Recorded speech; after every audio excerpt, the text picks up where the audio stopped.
Hello, Hawks. This is Miss Tomimitsu, and I'm back. Today, we're going to start with how to pinch a pot.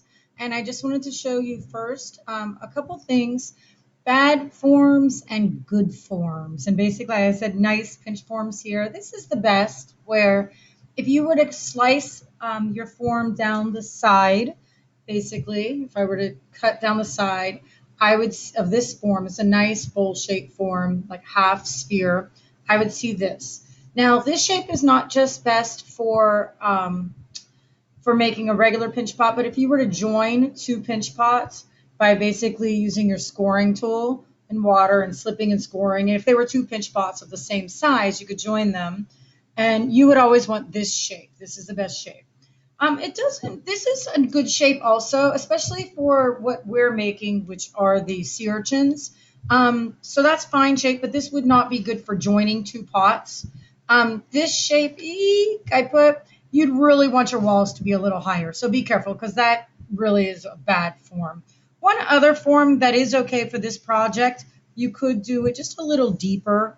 You know, if you went a little deeper, that's fine.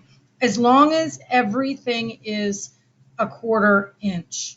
Okay, so if it's a deeper pot and kind of narrow, that's fine too. I'll just put okay. For a sea urchin though, it's not really ideal. I think this one or this one would be best for a sea urchin. But you could join two pinch pots if you're going to do an animal later on down the line for another project, and you wanted it to, the torso of the animal to be elongated. This would be two of these would be really nicely done. Now the problem with these ones. First off, this one, and this one. This clay is way too thick in the bottom. And this is really, really common when students start to pinch just the top of the pot first. You have to start always pinching the bottom first. And you'll see in the guides in the slideshow and the handout that you have with directions, it always states to do that. So you want to make sure you pinch. Again, like on the directions, start this way. You pinch the bottom first. And again, you'll use these directions today. You'll have them out. I call this one the pancake, and that's like this one here. It's just when you pinch too much on the top, and you just want to be careful with this one. I call this one, kind of reminds me of like cow horns kind of, but you want to make sure, again, this is usually when kids are pinching too hard, too fast. They get this, and then they get this chunk of clay in here. When you get too much clay at the bottom, I can't fire it. It's too thick. It could be problematic because it could have air bubbles. Also, I don't know if there's moisture left in it. It's always in ceramics, you want your pieces to always be the same thickness throughout. This is the same thickness throughout, but it's too open. These are the best ones. All right, so let's get started. Put that away. My surface is here. I would highly recommend, this surface I have is not ideal, but I needed something for contrast. So I found this purple paper and I just stacked it up. I have my project. It was my clay was already cut because I learned how to do that already, right? And I'll close my baggie carefully and I'll just sit it to the side. And I have this here. Now, I'm going to want to take a chunk off this because you're going to want to make your nubs. And so take a chunk and open your clay back up. And I would say not quite a 1/4, but maybe a 1/4 of it because this is a big chunk of clay and you don't want something too big. I'm going to wet it. I dipped it in my water that I had here. Okay, I wet that clay. And for now, I'm going to close it, put it to the side. Okay, so I have my piece. And I know when I taught high school, one of my first weeks teaching, my first class, I said, okay, we're going to do our pinch pots, and I just had a ball already. And then a student said, well, how do you make a ball? So now I always demonstrate how they make the ball. And you just kind of punch the sides and smear the sides in. You want to avoid air bubbles, so if you get a little weirdness there, smear it so you don't get an air bubble. Remember, if there's an air bubble in your work, when I go to fire it, there'll be a tiny little explosion, basically, and your piece falls apart. And it can not only ruin your work, but it could bump someone else's work as well. So my hands are relatively clean. You'll notice you don't want tacky hands, tacky fingers. And you want to be working either on cardboard surface or a wood surface, is what I was alluding to earlier. Okay, so I have my ball. I'm going to take my thumb And let me introduce the tools you'll need today. You just need your clay, your hand, and maybe a sponge, okay? And that's it, all right? That's all you need to do, all you need for the pinch pot, and of course, a little bit of water, okay? So I'm just gonna kind of go ahead and smooth that out. I'm gonna poke my thumb in right now, right in the center. And I'm not gonna go all the way to the bottom. I want to leave at least about a ½ inch. And I know that's really difficult to gauge when you're first getting started. So just don't go all the way to the bottom. If you were to go all the way to the bottom, you could take some of that clay that you put to the side and patch it up on this side and smooth it in. And that's one way to remedy that, okay? So I'm gonna go in and I wanna just pinch the bottom parts on the inside. The only digit that will ever go into your pinch pot ever is your thumb. I was gonna say pinky, your thumb. That's the only one. So I'm going in with my thumb and I'm slowly, pretend this is the movement, like this. Okay, that's the only movement that my dominant hand is making. My non-dominant hand, for me, I'm a righty, so my left hand is just helping me move it around. Okay, you only put one thumb. One thing not to do, I see students trying this, no, okay? And you're not doing this either, ever, okay? Ever, ever. It's a surefire way to get one of those undesirable or bad forms. The best way is just take your time. And now I feel like I have the bottom pinched how I want it. I'm just taking my fingers, I'm gonna pretend the pot's not, that it's on here. First off, it was in here, it was like this. And now I'm just kind of gliding inside, okay? Just in the bottom, all right? I don't need any water because my clay is nice and plastic and soft. Okay, so I have this. And yeah, so now this is still thick, okay? Now notice, I have not been pinching the top at all. It came open a little bit, and that's good, but you don't want it opening too wide, too fast. Otherwise, it's really easy to get that shape and then you can't get this clay pinched out because your finger's not long enough to get that pinched out. So I'm gonna just go in now and I'm pinching just the middle out. And it's kind of like staying towards the bottom middle. And I'm taking my time in doing this. Don't go too fast.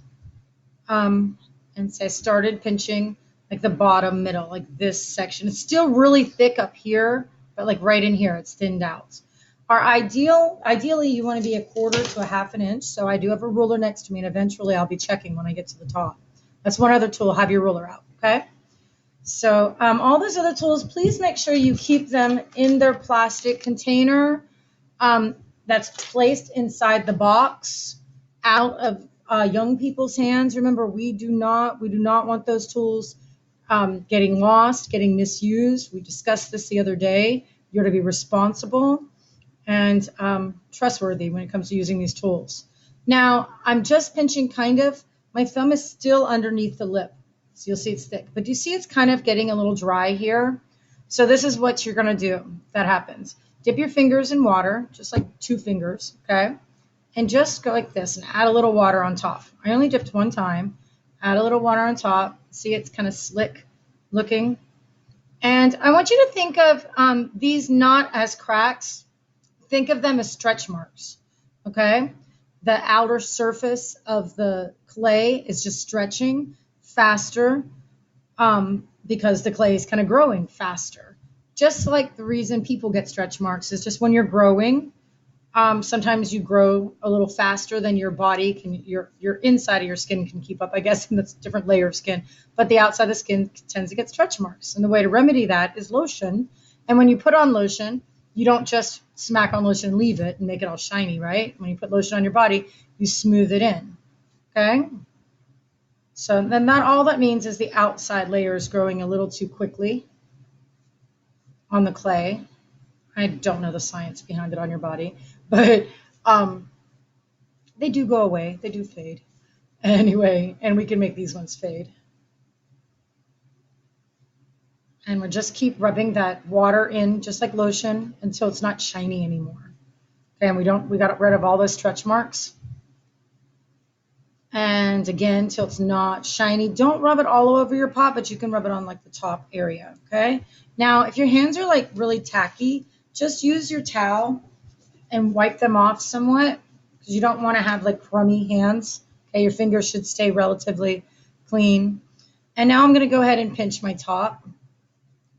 Now notice I'm just going to go around. My thumb's in here. Now it's kind of like a sideways thumb pinch. Okay. And I like this pot. It's a good pot so far. Okay, do you see? But it's kind of thick. I probably got about a half an inch in there. So I'm just going to take my finger from the bottom and kind of pull the clay a little bit gently, not rough, and just glide my fingers up there to the top, and it makes it all the same kind of thickness. And I'm just gonna go all the way around and do that, and then just do a little bit more pinching. And again, I'm not really pinching the top right now. I'm pinching right under the lip. That's called the lip, and the bottom is called the foot, okay? The top is called the lip, so kind of humanistic features, the names. Now, it's about, all the same, but I want this to be smooth all the way around, like the same flatness on top. So I'm going to put it down on the table, and I'm going to make this noise, boop, boop, boop, boop, boop, boop, boop. Okay, boop, boop, boop, boop, and see how it's flattened it. Now, I'm going to ignore the thin parts and pinch the thicker parts so they're the same thickness. Okay. And this kind of opens up our pot a little bit and gives it that kind of bulbous form, which I like, especially for this project. Let's widen the pot. It's a nice bowl shape. You see, like half circle, just about. I'm going to do it one more time. Boom, boom, boom, boom, boom. You could do this 2 or 3 times. And again, ignore the thinner parts and only pinch the thick parts really slowly, really focusing on that rim. If you see that you're getting stretch marks again, this would be an appropriate time, one more time, just to add a little bit water. I just dipped in one time and go around. And just rub your finger around the rim and take like a minute, smooth that out. If you're working outside and it's very, very hot, you may have to do this a couple times, okay? But once you have your clay the way the desired way you want it, you're pretty much set, done, okay? Now, I'm looking, I like this form. It's really nice. I wouldn't worry about if there's any like roughness on the outside right now, because once this is leather hard, I'm going to sit this down. Once this is leather hard, you can go and take your sponge and smooth. If you wanted to a little bit now, I didn't wet this sponge. Okay, it has moisture in it from earlier, but it's not drippy. You notice that. So you could just kind of smooth a little bit, but I want you to think about this. When it's firmer, it's better to do this so you don't dent and you don't lose shape. But you can do a little bit right now of just smoothing, and that's fine. I'm just checking on this, and I like this pot. I'm really happy. Okay, so I'm going to leave it like this. And the next video, I'm going to show you how to add design, or how to start design into something. Yeah, I'll show you the next video because I have a piece over there I don't want to mess up. So thank you very much.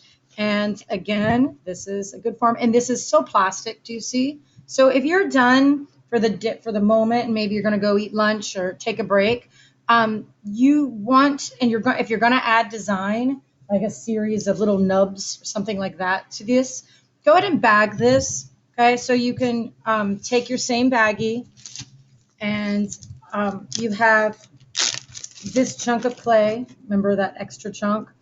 You could always just ball it up for now, place it inside of it, open up your baggie, okay, put this down and close it really well. And that's step 1, okay? Next would be design. Thank you very much, and please watch the next video before you start your design. Bye-bye.